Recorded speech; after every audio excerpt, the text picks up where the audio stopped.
Well, the woke, the wokerati, the woke elite.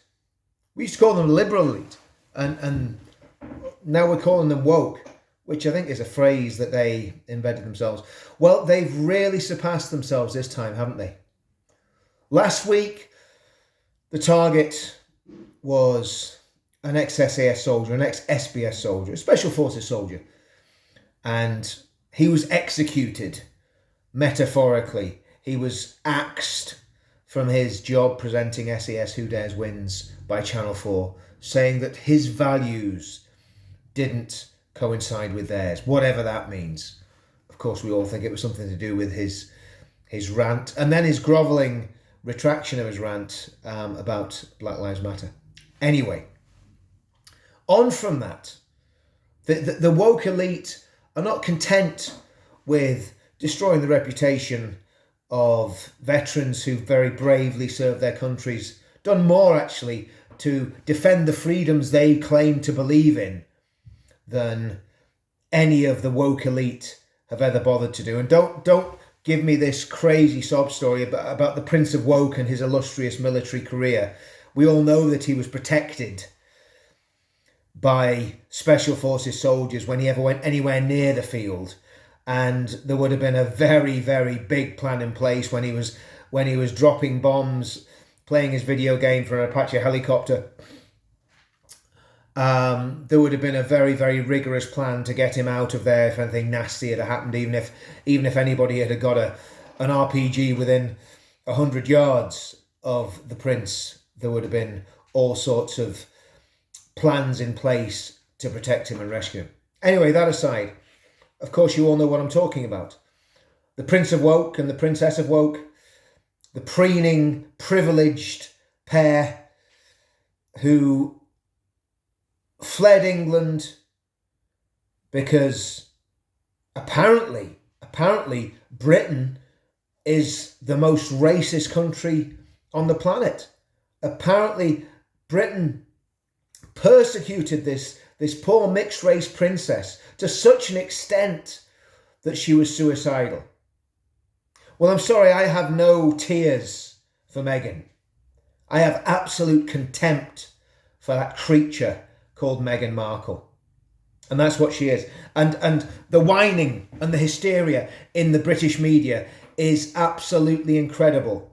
I turned on the ITV News tonight. I mean, to be fair, all of you know what I think of Piers Morgan. I turned on the ITV News tonight after seeing Piers Morgan this morning rip into them, and quite rightly so. Had a good slap at Meghan and Harry, and I hope he continues with that. But the problem with Piers Morgan is he's such a hypocrite as well, that tomorrow, if he finds the name of the royal that's allegedly thrown this racial slur on Meghan's child, no doubt he will do a complete 360 U-turn and start attacking the royal, because we've seen him do that before. Anyway, beside the point. The reality is that this is a concerted attempt to destroy the British royal family. Executed. Now, someone, I don't know who did it, I don't know who created the meme, but somebody asked, rather tongue-in-cheek, was Ian Wright dressing up as Mrs. Doubtfire to do the interview with Meghan and Harry? I found that quite amusing. You see, jokes like that, years ago, people could laugh at. But now making jokes like that's dangerous, because you could be accused of being racist. The fact that you associate Ian Wright with Oprah. But there is a resemblance. And then, of course, you could be accused of being transphobic if you're saying that Ian Wright is dressed as Mrs. Doubtfire and you're making a joke at the expense of the trans community. See, this is the crazy world we live in. We are living in a crazy upside down world where multimillionaires who have never suffered, who have never really suffered in their lives, can parade themselves in front of a billionairess. So we have 2 millionaires, and this wasn't money they worked for. Let's just be very, very clear about this. Has and Megs got their money as an inheritance from Harry's dead mother. That's where the money came from. And thanks to Meghan Markle and her poisonous, insidious slur against the royal family, implying that the royal family is racist. And of course, that goes right the way to the top, to the Queen. And I, for one, and I'm sure millions of other British people, and this is why the coverage is so insidious, do not believe for 1 minute that the Queen of our country is racist. We've seen what she's done for the past 70 years as she's jetted around the Commonwealth and kept that great organisation of nations together. And many of those nations are proud to have the Queen as their head of state. Because that's what the Commonwealth is. The Queen, well, she's not the head of state, but she's the nominal head of state. The Queen is the figurehead in so many of those Commonwealth countries, and they love the Queen, and the Queen loves them. And the slur that the royal family is racist is just that. Do people make racist comments that aren't institutionally racist? Yes, of course they do. Happens all the time. I'll give you an example. I spent time in West Africa doing relief work in West Africa, and probably the poorest country then in the world, just after a civil war. And as I used to walk through the townships, little black kids would run up, point at you, shout "Pumway," and laugh at you and run away. Of course, Pumway was a derogatory term for a white man. It didn't bother me. I didn't get upset about it. I didn't cry. I didn't go on TV and say that my heart was broken because I'd had a racial slur thrown up in my face. And of course, if you ever listen to the way the Pakistani community talk about white people, they call them Gora or Gori. It's a derogatory term about white people. Do you hear white people crying about it? Lamenting that they've been called rude words by people of a different colour? No. And whatever was or wasn't said by a member of the royal family, my guess is it was probably Prince William, if anything was said. And the reason I'm guessing that is because that would be if the liberal elite can make our royal family look racist, that is a huge coup for them. And of course, Meghan is the queen of the liberal elite. So I'm guessing it's either William or Charles, one of the heirs to the throne, and probably William.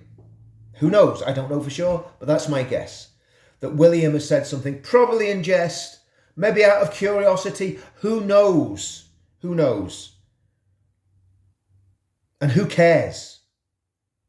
And to be lectured, I want everyone to remember this.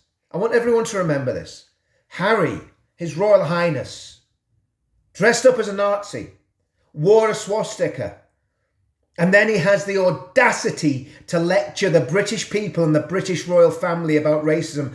I've never put on a swastika, Harry. I don't believe anyone else in the royal family has, Harry, but you did. You wore a swastika.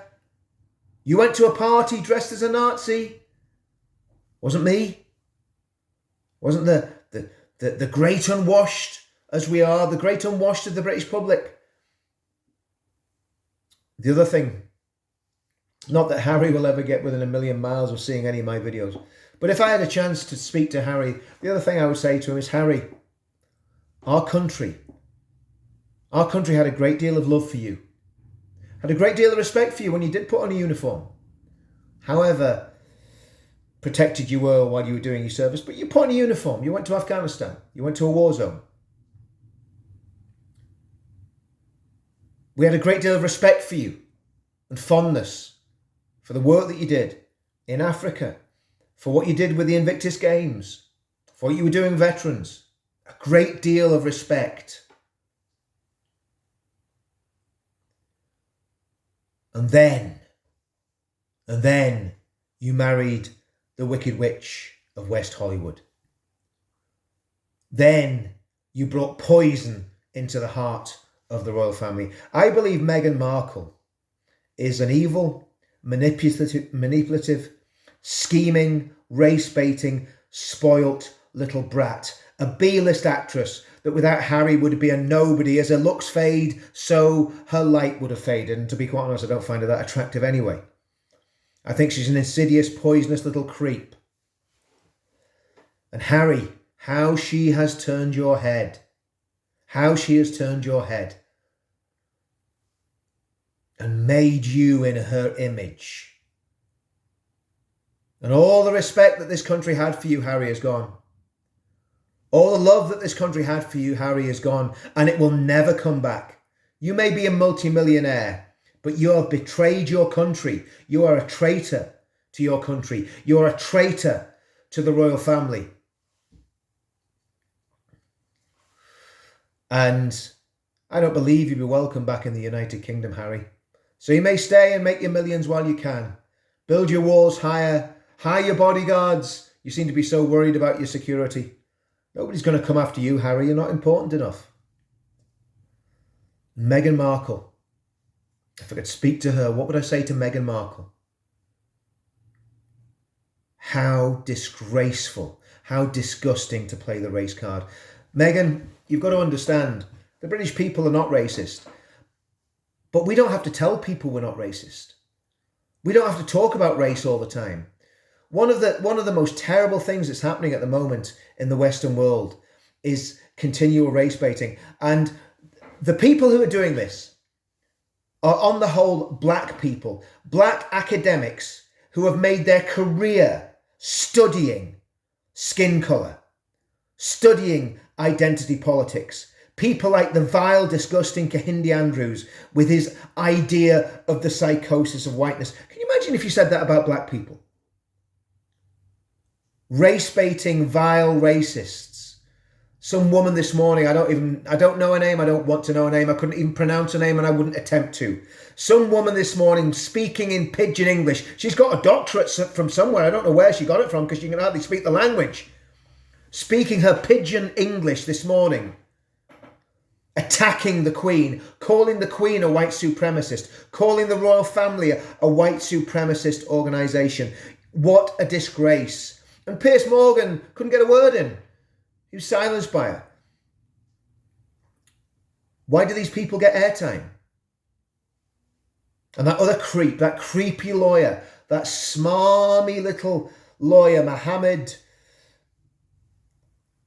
whatever his name is, Kanji or Tanji or something like that. And these people get airtime continually on primetime TV. And these people are hugely influential and hugely powerful. We should not underestimate what the good people of this country have got coming against them. These evil, despicable, race-baiting, Britain-hating, UK-hating, English-hating scum are populating our airwaves, and they are populating the corridors of power. And our country is in grave danger. And our monarchy is in grave danger.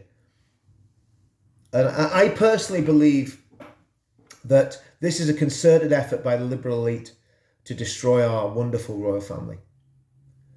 And is the royal family without sin? Certainly not. None of us are. None of us are. Is the fault in the royal family? Absolutely. I think Prince Charles is an absolute clown. That's my personal opinion, but we live in a free country, I can say that. But to undermine the monarchy in the way that has been done, and by default undermine the Queen, who has done such great service to our country, is an absolute shameful disgrace. And my personal hope for the royal family is that William and Kate will not get infected by this woke nonsense. They will be like the Queen and Prince Philip, and they will stand aloof from this poison. They will not get involved. They will not get involved in having to justify how non-racist they are and how pluralist they are and all the rest of the nonsense. They won't have to lead the next gay pride parade whenever that is. Do you know what? I'm just sick of the whole lot of it. I'm sick of the stinking lot of it. I'm sick of these stinking journalists, these left-wing journalists, like that IRA murderer supporting scumbag, Greenslade, who was outed last week. How many others are like him? There's a lot of talk now about his friendship with Tony Blair's inner circle. How many more of the elite and the establishment and the journalistic elite believe these poisonous anti-British ideas? I detest the lot of you with every fibre of my being.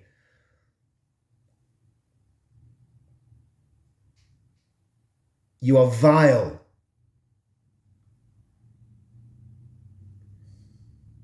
And the coverage today on ITV News was scandalous. Absolutely scandalous. Well, I'm sick of it. Sick of people throwing racial slurs at the decent people of this country. At the massive majority of the people of this country, who are constantly being told that we're white supremacists, who are constantly being told that we're racists. And to the people that are doing that, to these professors of black studies, do you want a race war? Is that what you want? Because people like myself and others have been standing against the real racists for a long, long time, calling them out. And along comes Kahindi and Akunji and this doctor, whatever her name is, Dr. Race Baiter, who can hardly speak English. And they attack the decent, good British people that actually their forefathers fought in 2 world wars against real Nazis and real fascism and real totalitarianism. They fought against slavery. Do you know that? Kahindi, did you know, Kahindi, that the Royal Navy sailed the 7 seas, setting black slaves free when slavery was abolished at the behest of a white Christian evangelical MP called William Wilberforce? Yes, there is a shameful history of slavery in the world, but the vast majority of slavery was not carried out in that small window when shamefully Western powers did exploit African slaves and cart them off to work in plantations and work in the most appalling conditions. Slavery has been around for a very, very long time, and it was African slave traders that sold those slaves to the British, to the Portuguese.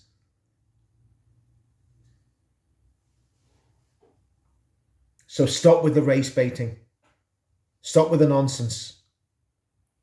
And I hope with all my heart that despicable, disgusting couple will be ignored and will be consigned to the trash can of a Netflix box set or 2, and then they'll just go away quietly, live by the beach, pick up shells. Well, I was going to say something else then, but I'll stop myself there. Anyway, rant over. I'm sick of them. I'm sick of a lot of them. I'm sick of all this nonsense. And what do we do from here? I don't know. Our voices are tiny and quiet. We don't have the platforms. We don't have the money. But we'll keep fighting for what's right. Keep fighting for our wonderful United Kingdom and fighting against everybody who is seeking to destroy it. I'll see you all soon.